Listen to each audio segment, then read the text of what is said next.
გამარჯობათ, მოგესალმებით სულ ყველას. ღმერთმა მშვიდობა მოგწეს. პრემიერ-მინისტრის გამოსვლა იყო შობადობის საკითხთან დაკავშირებით საქართველოში თუ რამძიმე სიტუაცია გვაქვს, დემოგრაფიული შობადობა და სხვადასხვა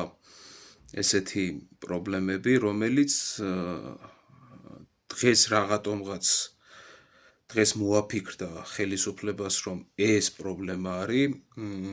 ამდენი ხანი გადინება, რაც მიდის, სიკვდილიანობა გახშირდა, შობადობა დაიკლო და ასე შემდეგ, აქამდე წინა პრემიერების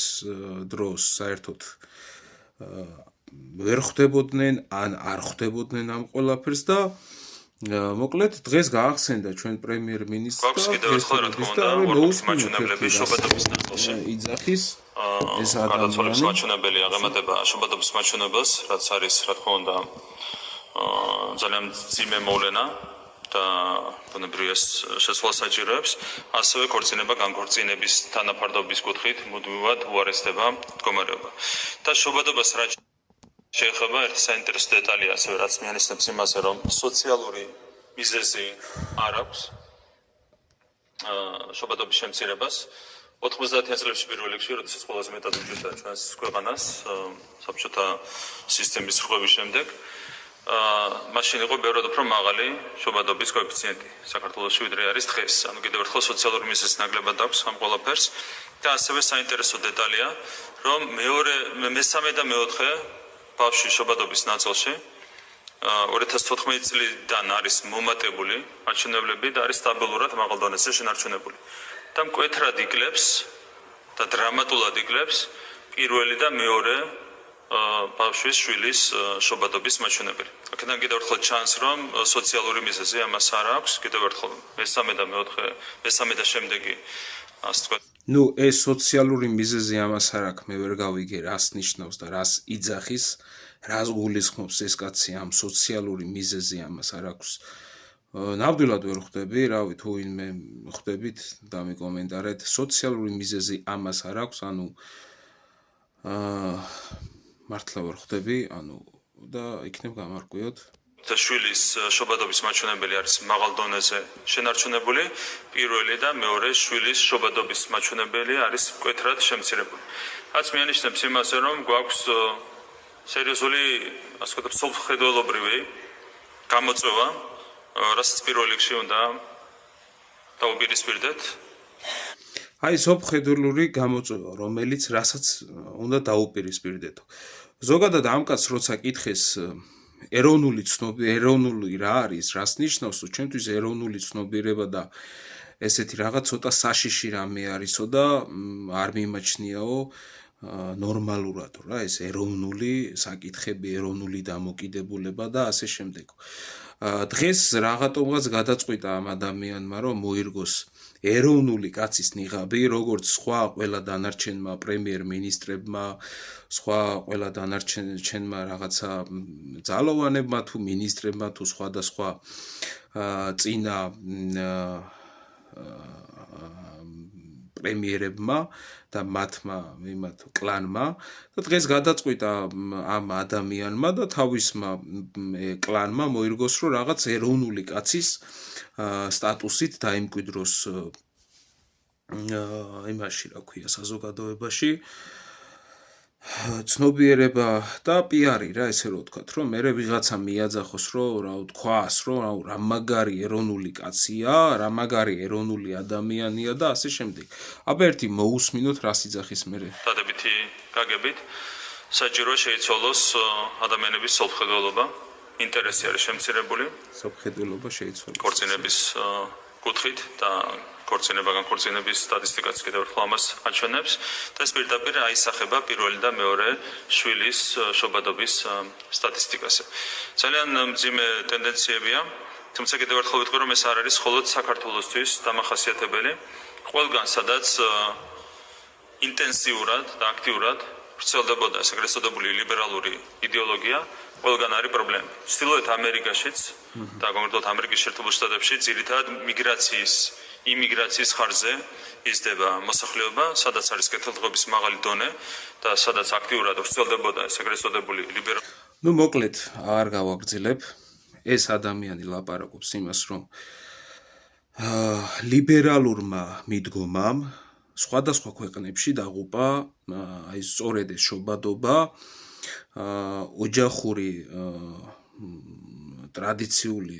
ოჯახის პოპულარიზაცია გაამარგინალა მიწასთან და სოფხედველობა, წყვილების შექმნისა და ქორწინების სოფხედველობა საერთოდ მიწასთან გაასწორაო. ნუ მოყავს თავი რაღაცა ქვეყნები და ამასთანავე ახსენებს საქართველოს.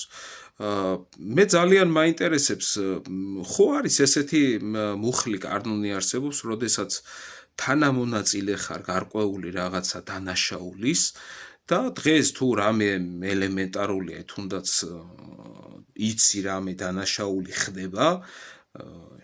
ვიღაცა რაღაცა დანაშაულს ჩადის და პოლიციამ გაგიგო რომ შენ ესეც იცოდი, ნუ თანამონაწილე ხარ, ან შეუტყობინებულობაში გდებენ ბრალს და ნუ ციხეში გიჭერენ, ან სხვადასხვა რაღაცა გარკვეული ადმინისტრაციული თუ სისხლის სამართლებრივი ღონისძიებები არსებობს. ეს ადამიანი 2012 წლიდან დღემდე ეს ადამიანი რავი პოლიტიკაში აქტიურად უფრო 15-16 და 14-დან უფრო ჩაერთო, მე თუ სწორად მახსოვს. კარგად გვახსოვს 2014-13 წლიდან 14 წლიდან 20 წლამდე სანამდე უკრაინის რუსეთისა და უკრაინის ომი დაიწყებოდა,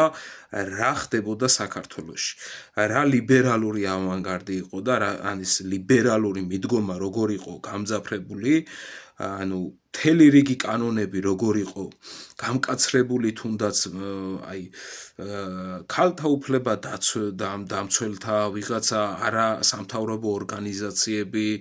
ადამიანებს საერთოდ კაცებს ციხეში იმის გამოსვავდნენ, რომ ანუ ცოლს თუ დაუყვირებდა, თუ ხმას თუ აუწევდა, თუ შვილს თუ შენიშვნას მისცემდა, მაგის გამო ციხეში აჯენდნენ და ეს ადამიანი პასუხისგებაში რატო არ არის მიცემული, რატო მოქმედებს ყოველთვის კონკრეტულ იმაზე, რა ქვია, სამხრივად რატო არის კანონი ამ ქვეყანაში და ეს კანონი როდესაც იწერება შენზე არ იწერება ბატონო პრემიერო, თქვენ მაშინ არ იცოდით რა ხდებოდა, თქვენც ხო იყავით, თქვენც ხო კითხეს ზოგადად ეროვნული ცნობიერება რა არისო, თქვენთვისო და მე საშიშ რაღაცად მიმაჩნევ, დღეს რატო გამობრძანდებით და რატო იძახით საერთოდ იმას, რომ ეროვნული რაღაც პოლიტიკა უნდა ვაწარმოოთ და ეროვნული მანტიის ნიღაბს რატო ირგებთ, მე ვერ ხვდები მაგას. და ამაზე მერე რო ხალხი რო ტაშს უკრავს საერთოდ და რო იძახიან რომ აგერ ხედავთ როგორი მაგარი პრემიერ-მინისტრი ყოლია, როგორი მაგარი ადამიანია, როგორი ეროვნული კაცია და ასე შემდეგ და ასე შემდეგ და ამას რო ისევე ჩვეულებრივი რიგითი მოსახლეობა ხალხი, რომლებიც წელებზე ფეხს იდგავს, რომ თავისი რაღაც ელემენტარული უკმაპური საშუალებელი თანხა შემოიტანოს სახში და რაღაცა გაიტანოს, ისევე ეს ხალხი აძლევს საბოლოოდ ხმას, საბოლოოდ ისევე ეს ხალხი იცავს და ისევე ეს ხალხი ატრიალებს ამ მთავრობას. და როდესაც კი ხდებოდა მთლიანი რავი ადამიანების ციხეში გამოკეტვა იმის გამო, რომ აი ელემენტარული მაგალითები იმის არის, რომ აი თუნდაც მეზობელმა რო გაიგო, რომ სადღაც ოჯახში რაღაცა შემთხვევით ვიღაცა იმას აუწია, რაღაცა ტონს აუწია მამაკაცმა, დარეკავდა უჩუმრად, თან ანონიმურად რეკავდა, მიადგებოდა პოლიცია და არც არავინ არავის არ ეკითხებოდა და პირდაპირ ანუ ეგრევე სისხლის სამართლის საქმეს უღზრავდნენ იმ ადამიანს და ამის მომსწრე და ამის შემსწრე რო იყავით ბატონო პრემიერო, მაშინ რატო არ გამოხვედით და ზოგადად პარტიაში, როდესაც ხართ, ისეთ პარტიაში, რომელიც არ აკეთებს, არ არის კეთილსინდისიერად, არ იქცევა, არ არის ეროვნული, არ უდგება მოსახლეობას ისე როგორც მოსახლეობას ჭირდება და მოსახლეობის ნებასურვილი არის და მის წინააღმდეგ როცა მიდის თქვენ საერთოდ მაშინ პარტიაში რატო იყავით მე ძალიან მაინტერესებს მაშინ თუ ესე ფიქრობთ იმას რომ წინა პრემიერები საერთოდ ისეთ რაღაცებს აკე ზოგი კორუფციონისტი აღმოჩნდა ზოგი კოკაინშიკი აღმოჩნდა ზოგი ისა თქვენ თუ მაგას იძახით კაცო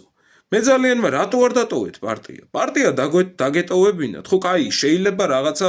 ვერ ეწინააღმდეგებ წინააღმდეგობას ვერ უწევ მაგრამ დატოვეთ ალოცვილო პარტია გამოდი პარტიიდან მთლიანად კაცო მაგრამ არა მაგას არ გააკეთებ იმიტომ არ გააკეთებ რომ შენს მაშინ მაგ სისტემის თანაზიარი იყავი მაშინ გაწყობდათ რომ ეგ ყოფილიყო ვინ გაძალებდათ მითხარი ევროპა გაძალებდათ იერარქია თუ შუბლზე და გეუბნებოდა გინდა თუ არა ანტიდისკრიმინაციული კანონი მიიღეო გეუბნებოდა თუ გინდა თუ არა პრაიდები ჩაატარეთ თორეთ ხვალე ჯარით შემოვალთ საქართველოში და აი და უი დღეს რავი და ევროპასაც დაშორდით და ყველაფერს დაშორდით და რავი ადამიანები ხალხი ცხოვრობთ ჩვეულებრივად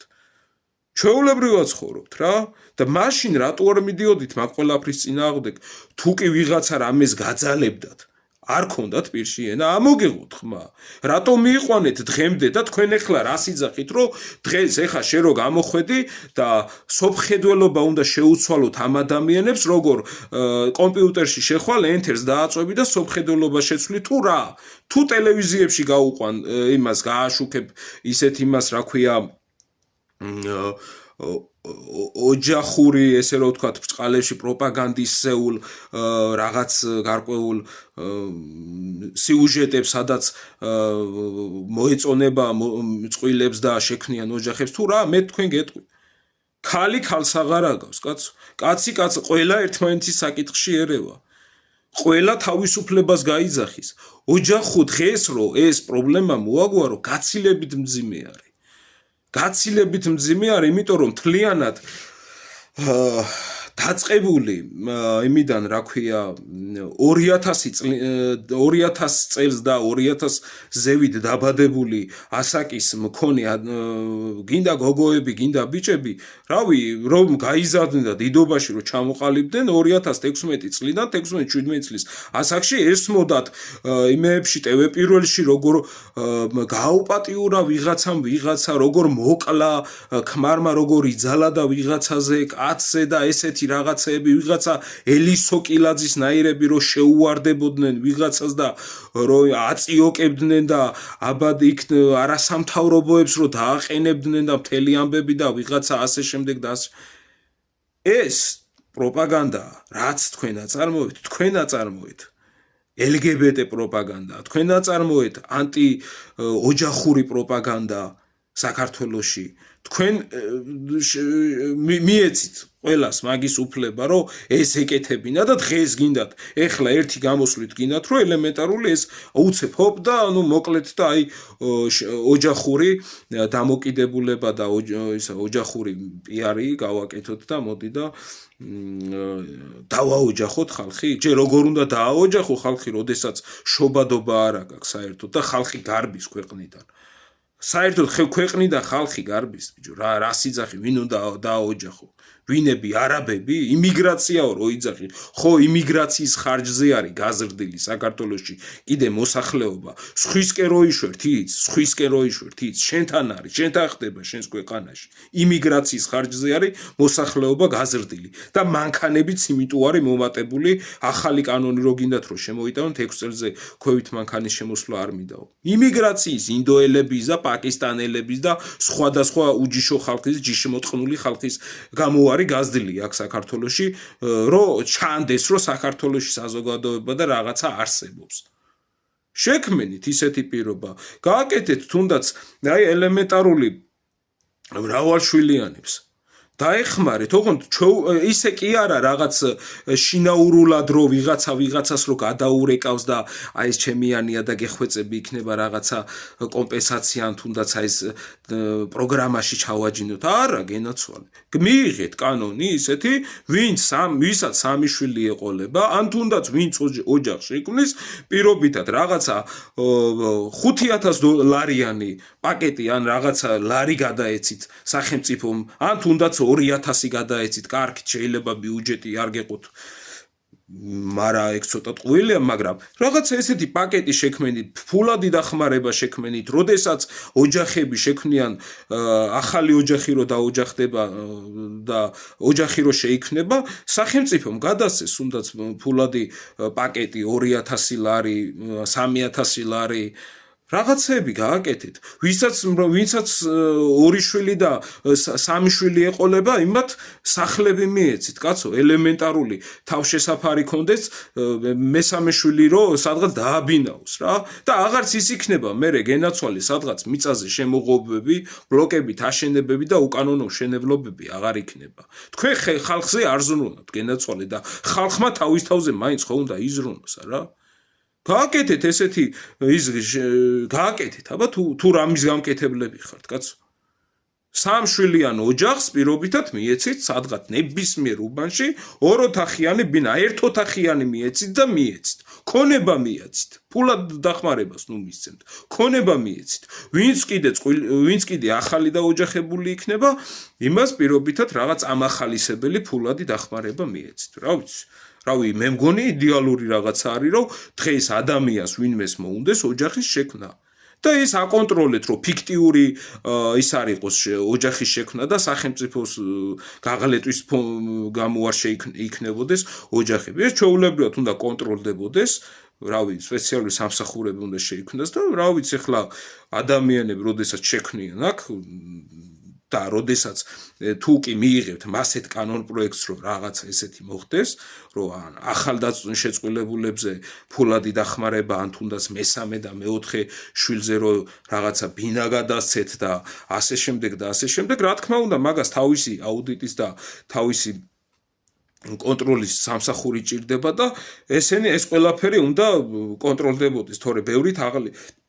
თაღლითია და ფიქტიურ ქორწილებას და ფიქტიურ რაღაცებს აწირს ხელს და მე საერთოდ ერთად არ ცხოვრობენ და ზოგადად ეგეთი მიდგომა აფუჭებს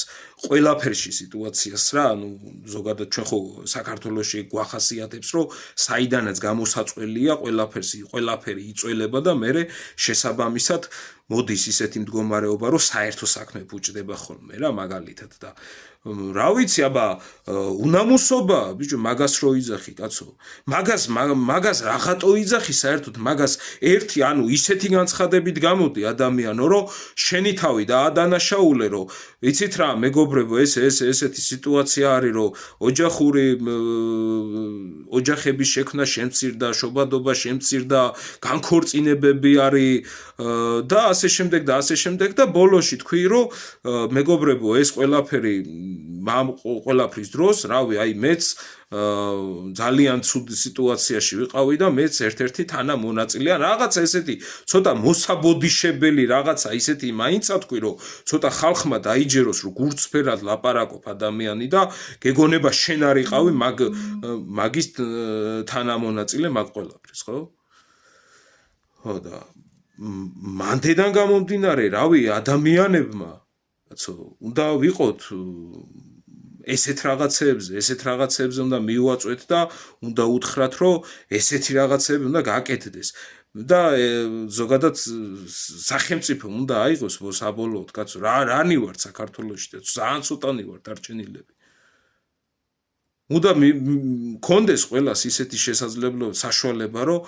ამ ქვეყანაში ნორმალურად იცხოვროს, კაცო. ოჯახები უნდა წყვილდებოდეს, კაცო, და უნდა იყოს გამრავლება შობადობის. ეგრე არ შეიძლება რა, როგორც რამდენი ვიცი, კიდე მაგას თავიდან დავანებოთ, კიდე იმდენი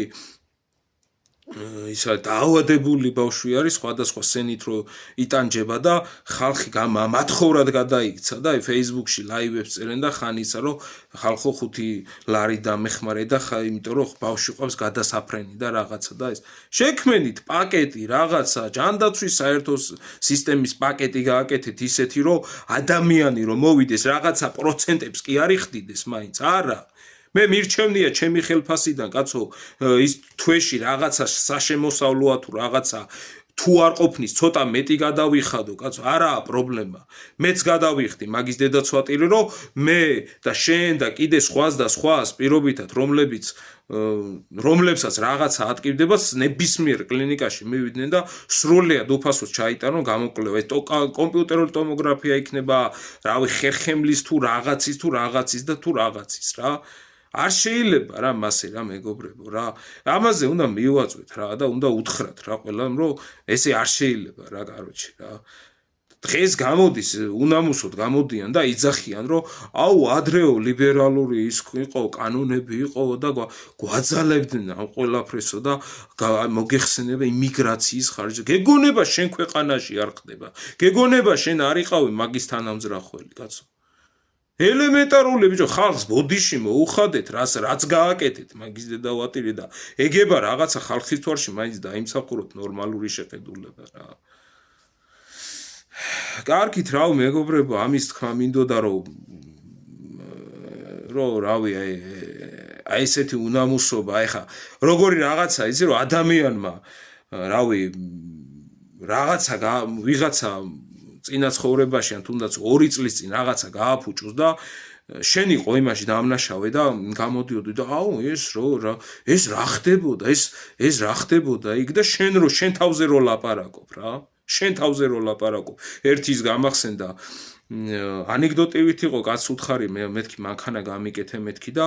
რავი ისე გამიკეთა ტიპმა მანქანა რომ რავი მთლიანად ჟესტიანჩიკმა რომ ხელთავიდან გამიხდა გასაკეთებელი და მოკლედ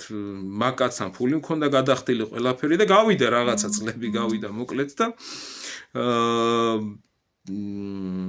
ისე მოხდა რომ შემთხვევით სიბნელეში მოხვდი ამ ადამიანთან ერთ სიტყვით რა და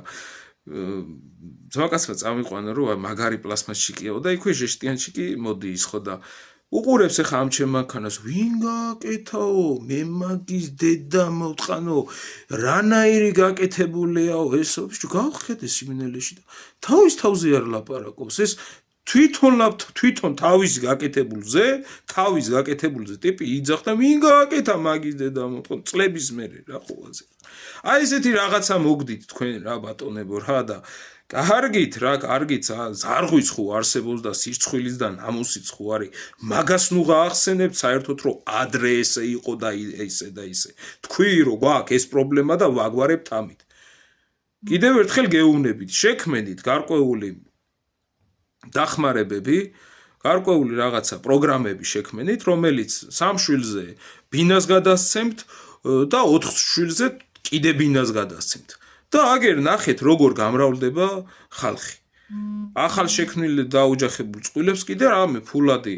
დახმარება მიეცით რაღაცა მიეცით რავი ესეთი რაღაცეები შექმენით კაცო ოღონდ არ იყოს ეს არეული რეშკითი და რაღაც ეს იყოს ჩვეულებრივად გამართული პროგრამა სადაც ადამიანი რო დაქორწინდება როგორც დეკრეტში რო გადის ადამიანი და სახელმწიფო სამსახურში რომ მუშაობს და სახელმწიფო 2000 ლარს ურიცხავს ესე უნდა იყოს იმაში რა ნებისმიერ შექმნილ ახალ შექმნილ წყვილზეც რა და რავი აბა მე ამის გარდა სხვა ეხა ხალხს ვერ ამოუტრიალებ თავს და ვერ ეტყვი რომ გინდა თუ არა ოჯახი უნდა გიყვარდეთ როცა 10 წელია იმას ლაპარაკობ ტელევიზორში რომ კაცები ცუდები არიან და რაღაცა ოჯახური ძალადობა და